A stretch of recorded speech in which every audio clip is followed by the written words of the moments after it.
Today, let's talk about Knock at the Cabin, which was released February 3rd, 2023, by director M. Night Shyamalan, and it stars Dave Bautista, Jonathan Groff, and Ben Aldridge.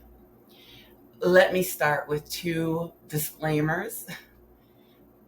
I am a huge Shyamalan fan. I know many people are not. I know many people have grown tired of him. I love him. He plays me like a fiddle. He gets me every time. And this movie wrecked me. It gutted me. I will not be able to watch it again. I can't watch Signs again. I can't watch Lady in the Water again. I could maybe watch Devil again. I'm trying to remember. But, many of his films just really have such an impact on me. He's able to get the actors to exhibit grief in a way that is so true and so real that I recognize it. And I watched Knock at the Cabin at my house. I was not in theaters, and I was grateful I was in a theater. I was at home because I was a mess at the end of it.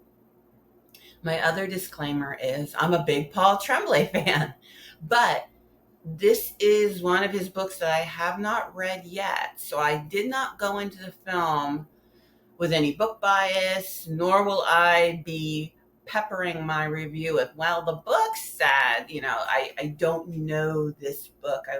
I'm looking forward to reading it, but I have not read it, so it did not have any kind of an impact on my viewing of Knock at the Cabin.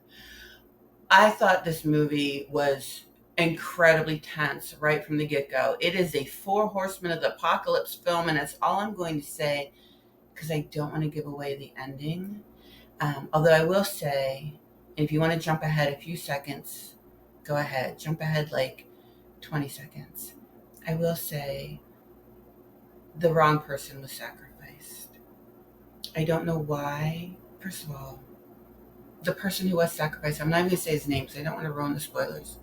I love him. He's adorable. So that was upsetting to me. But, honestly, the two men never even once considered the child. They could adopt another kid. Not even for a split second. As a parent, I understand that. But anyway, back to the film. It starts off right from the get-go.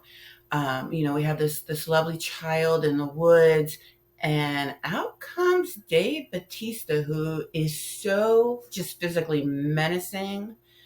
And he has this conversation with her, and I was watching like, oh, just this conversation, because I thought, what does he want? What does he want from her? And we find out, and again, I'm not going to give things away, and you might already know because there's been so many reviews, but I would like to say with Dave Bautista, he does an amazing job of being both incredibly physically intimidating, but also heart-wrenching. Like, there's just this sadness to him. He's amazing. He's fantastic.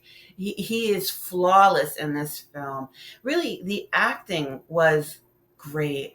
I especially appreciated Rupert Grint as the Method Mass. He was like every guy from Medford, Mass. He just looked the part.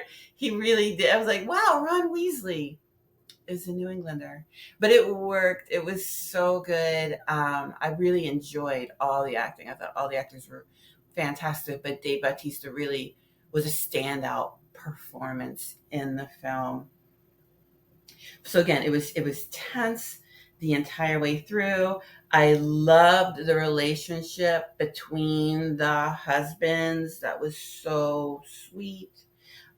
The only thing that kind of, but maybe this was a good thing. They show news reels, they show clips from supposedly the Daily News, and we see planes falling from the sky. And, I know it's been over 20 years, but for some reason it still felt a little too soon for those of us who happen to be the unfortunate group to have the television on during 9/11 and watch it all live. That was a really upsetting experience, and it sort of brought it back. The same with seeing tsunamis and things. I mean, it's been a year since Hurricane Ian, but I remember watching the water coming up and wondering and thinking and planning and praying, and so seeing that again was a little like ooh.